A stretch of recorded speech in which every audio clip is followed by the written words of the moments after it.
does it solve a problem? Are there users out there that this feature or product would help? And ideally, is it saving time in our sense, or is it making something more efficient so it saves them money over time? Because in a way that makes it viable for you, because you can then charge for that.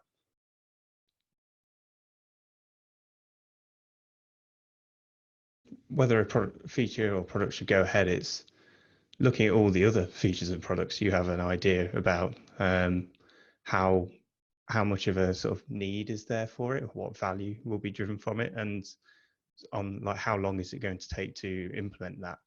So then you can go, okay, we've got these 3 things that will provide a decent amount of value that we can do in a month, or we've got this one huge thing that can provide a higher amount of value we can do in a month.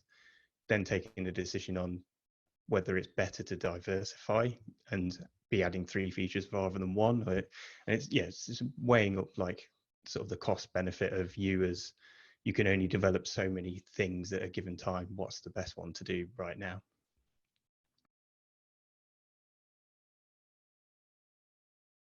It depends on the feature itself, really. There are some things, particularly in our case, where we're interacting with external calendar APIs, which we haven't any control over.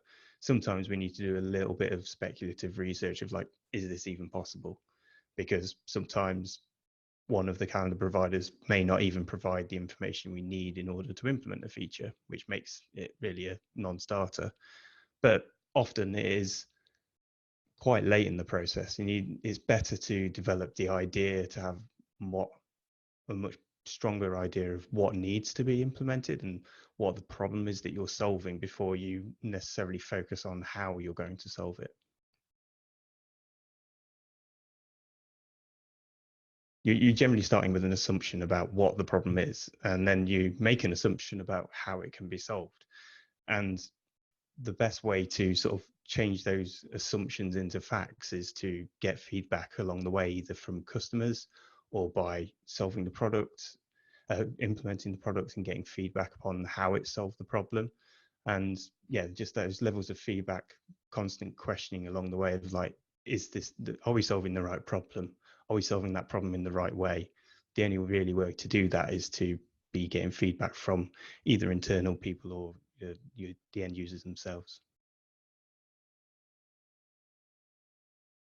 The secret to really giving great feedback is knowing what feedback is expected, and so it often comes from the best feedback comes when the person who's asking for it is more specific about what it is they want feedback on. So asking, I don't know, when you're talking about something visual, it's like, ignore the colors. Are the bits of data on the screen in the right places? Does this make sense as a flow?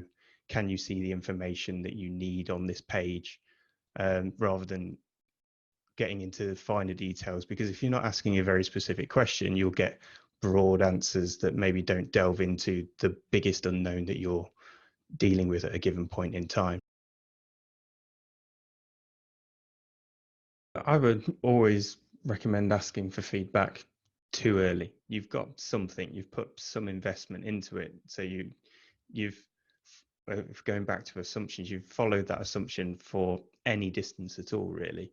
So long as it's like a meaningful step, it's worth getting feedback as early as you can, because the whole point is that your assumption may be false. And so if you can either prove it correct or prove it false as soon as possible, the better. So yeah, it's just as early as possible, really, and as frequently as makes sense.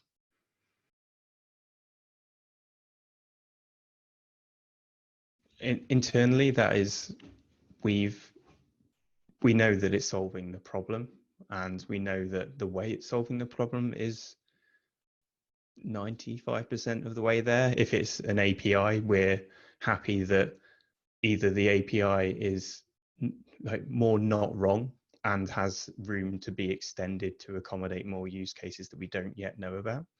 And so that's the point at which it's like we can put it in people's hands. It's probably been used by either ourselves and or 1 or 2 customers that had particular interest in a given feature.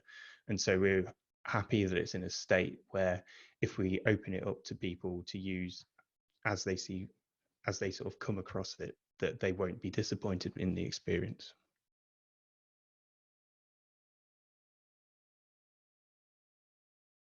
It's an extension of like when it's ready for beta. Really, it's we've put it out to a broader audience.